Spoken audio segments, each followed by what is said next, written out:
মোৰ বন্ধু বান্ধৱসকল, আপোনালোকক মোৰ ভিডিঅ'লৈ স্বাগতম। আপোনালোকে জানে অসমৰ চিফ মিনিষ্টাৰ যোৱা মাহত নৱেম্বৰ মাহত আমালোকৰ বাবে 2025 চনত পাছ কৰা ছাত্ৰ ছাত্ৰীসকলৰ বাবে এটা আঁচনি ওলাইছিল। এই আঁচনিটো আছিল জীৱন প্ৰেৰণা আঁচনি।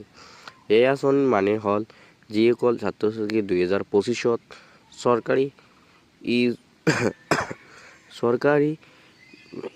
বিদ্যালয় বা বিশ্ববিদ্যালয়ৰ পৰা 2025 চনত গ্ৰেজুৱেট পাছ কৰিছিল, তেওঁলোকৰ বাবে নিবনুৱাসকল যিসকলে চেলাৰী নহয় আৰু চৰকাৰী ফেমিলিৰ সদস্য নহয়, সেইসকল ছাত্ৰ ছাত্ৰীৰ বাবে এটা স্কিম ওলাইছিল, যাৰ জৰিয়তে মাহে 2,500 টকাকৈ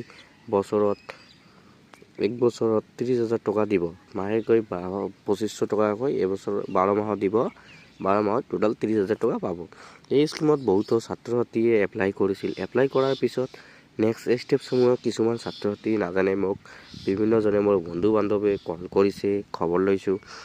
তেতিয়া ময়ো এই বছৰ যিহেতু ডিগ্ৰী পাছ কৰিছোঁ, ময়ো এই বিষয়টো জানো। এই বিষয়টো লৈ মই ভাবিলোঁ এটা ভিডিঅ' বনাই দিয়া ভাল হয়। তাৰ বাবে মই আজি আপোনালোকক দেখাব বিচাৰিছোঁ।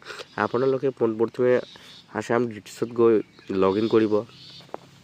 লগ ইন কৰাৰ লগে লগে এনেকুৱা আহিব। এনেকুৱা আহিলে আপোনালোকে এপ্লাই কৰিছিল নহয়, তাৰ বাবে এপ্লাইত টাচ কৰিব। কিছুমানে তাতে এপ্লাইডত থাকিব, যিসকলৰ এতিয়ালৈকে ভেৰিফিকেশ্যনটো কমপ্লিট হোৱা নাই এপ্লাইত থাকিব, আৰু যিসকলৰ ভেৰিফিকেশ্যন কমপ্লিট হৈছে সিহঁতৰ ইনৰলমেণ্টত যাব। মোৰ নিজৰটো ভেৰিফিকেশ্যন কমপ্লিট হৈ গৈছিল, এতিয়া মোৰ এইটো ডিছবাৰ্চমেণ্টত আহিছে। চাওকচোন আপোনালোকে মই কিমান তাৰিখে এপ্লাই কৰিছোঁ, কি সমস্যা সকলোবিলাক চাই আছে। আপোনালোকে দেখিছে মোৰতো ভেৰিফাই হৈ গৈছে সকলোবিলাক, আৰু মই আপোনালোকক এতিয়াই দেখুৱাই দি আছোঁ।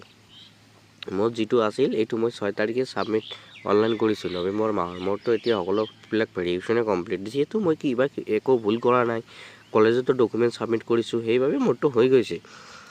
আপোনালোকে চিন্তা নকৰিব। আপোনালোকৰ কিবা প্ৰব্লেম হ'লে অতি সোনকালে মোৰ লগত যোগাযোগ কৰক আৰু ভিডিঅ'টো লাইক কৰক, শ্বেয়াৰ কৰক। যিসকলে এতিয়ালৈকে এইটো লৈ কনফিউজ আছে ভেৰিফিকেশ্যন হৈছে নে নাই, সিহঁতক এই ভিডিঅ'টো জনাই দিব আৰু মোৰ লগত কণ্টেক্ট কৰিব বিচাৰিব। যদি কিবা প্ৰব্লেম হৈ আছে মই এইটো জনাই দিম। চাব পাৰে মোৰ এইটো 6 তাৰিখে ভেৰিফিকেশ্যনটো কমপ্লিট হৈ গৈছে।